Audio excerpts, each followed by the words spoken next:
کریم اما بعد، آج کے اس 26 جنوری کے دن جو میرا موضوع ہے وہ ہے رشتوں میں مٹھاس کیسے۔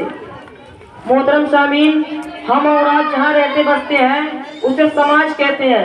سماج کے اندر بہت سارے خاندان رہتے ہیں، کسی کا خاندان چھوٹا ہے تو کسی کا بڑا، کسی کے خاندان میں جھگڑا زیادہ ہے تو کسی کے خاندان میں کم۔ خاندان چھوٹا ہو یا بڑا، جھگڑا ہر جگہ ہے، اور جھگڑے کا سب سے بڑا سبب جوائنٹ فیملی ہے، جس کی وجہ سے آج قدم قدم پر جھگڑا ہے، لڑائیاں ہیں، نہ اتفاقیاں ہیں، زندگی جہنم بنی ہوئی ہے۔ ماں باپ اپنے اولاد سے پریشان ہے، اولاد اپنے ماں باپ سے پریشان ہے، بھائی بھائی کے خون کا پیاسا ہے، ساس بہو کا جھگڑا ہے تو کہیں ننب بھابھی کا جگہ درج، ہر طرف جھگڑا ہی جھگڑا ہے۔ رشتے داروں کے درمیان معمولہ باتوں کے لیے برسوں سے بات چیت بند ہے۔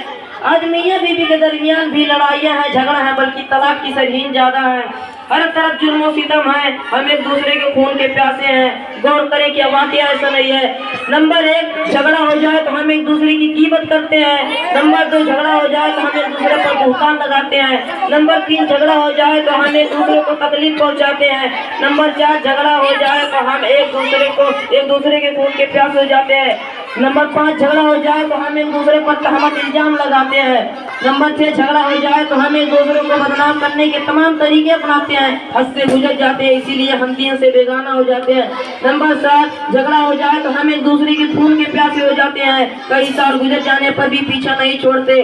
نمبر 8، جھگڑا ہو جائے تو ہم ایک دوسرے کی قتل کرتے ہیں اور قتل کی سپاری دیتے ہیں۔ رشتوں میں مٹھاس اور محبت پیدا کرنے کا بہترین ذریعہ یہ جاننے کی رشتے ناطے توڑنا حرام ہے۔ رشتے ناطے توڑنے والے پر اللہ کی لعنت ہے۔ سورہ راز، سورہ نمبر 13، آیت نمبر 25۔ جو رشتے ناطے توڑے گا اللہ اسے توڑ دے گا۔ غصے کو قابو میں رکھیں۔ رشتوں میں مٹھاس اور محبت پیدا کرنے کا ذریعہ غصے کو قابو میں رکھنا ہے۔ غصہ تمام برائیوں کی جڑ ہے۔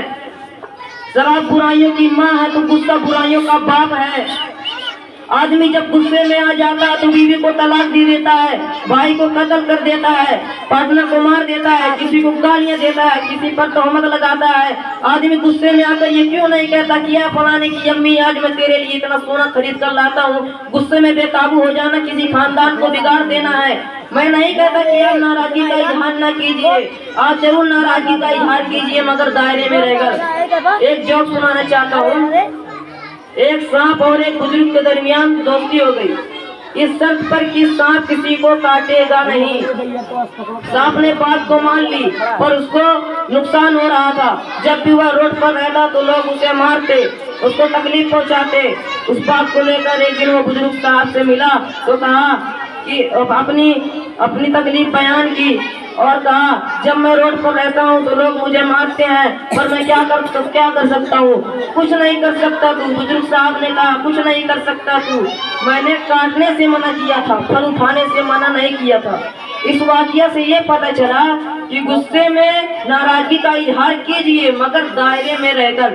نبی صلی اللہ علیہ وسلم فرماتے ہیں پہلوان ہوئے نہیں جو غصے میں جو کشتی لڑنے میں غالب آ جائے، بلکہ اصلی پہلوان تو وہ ہے جو لڑائی کے وقت غصے کو قابو میں رکھے۔ اب آخر میں اللہ رب العالمین سے دعا کرتا ہوں کہ رب العالمین ہم تمام لوگوں کو رشتے نبھانے کی توفیق عطا فرمائے۔ آمین۔